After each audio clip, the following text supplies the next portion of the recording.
This video was brought to you by Stormberg, a better route planner, MisterGreen, Kempower and Marcus Bil. Yo, what's up?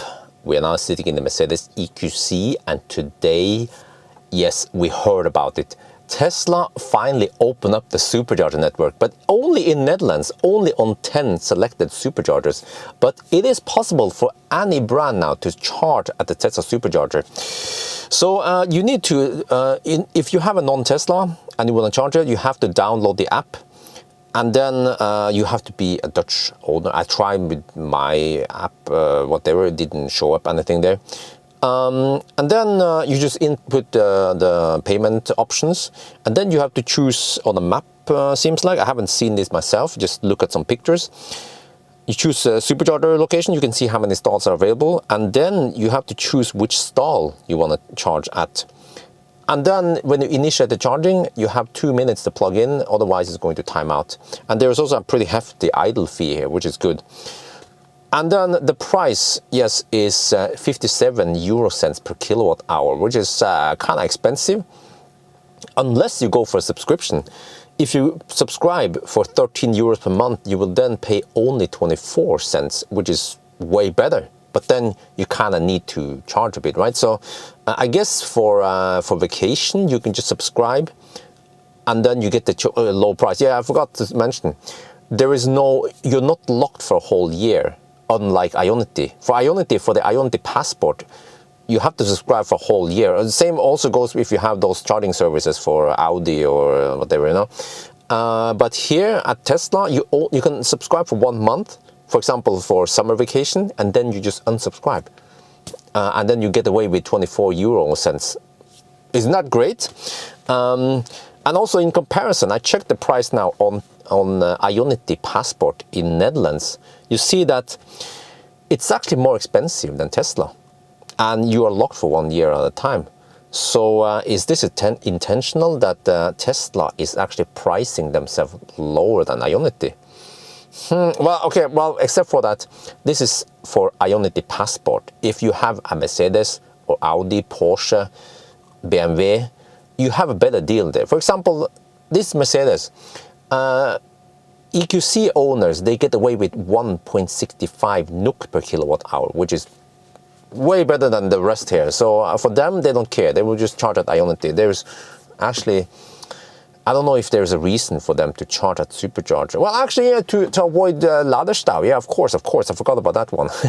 Yeah, so even for Mercedes owners, they could just, yeah, charge a supercharger in case the Ioniq chargers are overrun. But by the end of the day, competition is good. This is better for the consumers, that you can then choose, and that I guess this will also put some pressure on Ioniq, that Tesla, which is it's not just some small one like Fastned or something B, you know, it's freaking Tesla. So I feel like Ioniq needs to respond to this. But okay, and the last thing I want to show you is that there is a picture here, by the way, on the Dutch Model Y WhatsApp group about an e-tron charging at the supercharger. The problem is the charge port placement on the e-tron. Usually, well, just let me show you. Usually a Tesla would back up and then use the stall that is in the middle of the picture, the one that is to the right of the e-tron. So the e-tron is using the wrong plug. It's blocking one spot and taking the plug from yeah, you see the problem here. So, I mean, I'm positive. I'm happy that finally we can have non-Teslas charging at superchargers, because I think this is beneficial. Like you see, there's a high price for Tesla. I mean, there's a high price for supercharger if you're not subscribed, and then if you're subscribed, then you have to pay monthly fee, which Tesla also benefits from. But what I'm not happy about is the placement. I mean, I kind of knew that it was going to happen, but this is a problem that Tesla needs to fix. If the supercharger, all the stalls are taken, and then almost all the stalls are taken, but then we have freaking e-trons and EQCs and i3s. Well, actually, when I think about this, there is a little bit of order in the chaos. If there is a bunch of legacy automakers or non-Teslas charging, they just happen to have the charge port on the wrong place, which will work for them. Except for that, they might block for one stall, like this one. So yeah, if a bunch of e-trons plugs in, then no problem, except for the last e-tron won't get a spot. So Tesla needs to fix this. But other than that, we'll see then, I guess, once it comes to Norway. One more thing I want to mention is that Circle K, I got an email today. They raised the prices on fast charging. It's because the electric price has gone up. So they actually raised the 50 kilowatt charging on for 20% on the 50 kilowatt fast charging, and then 16% on the HPC. So okay, let's. I updated this one.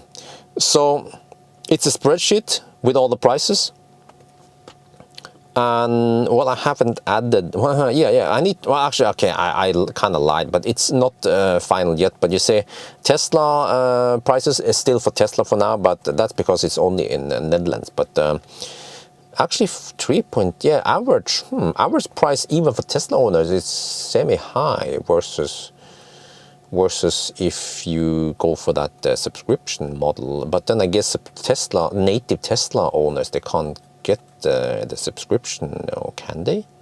Yeah, I have a filter here, or I mean a conditional formatting that if the price is more than 5 NOK per kilowatt hour, it turns red. And you see that Circle K is now quite red. It's actually, whoa, it might be one of the most expensive ones.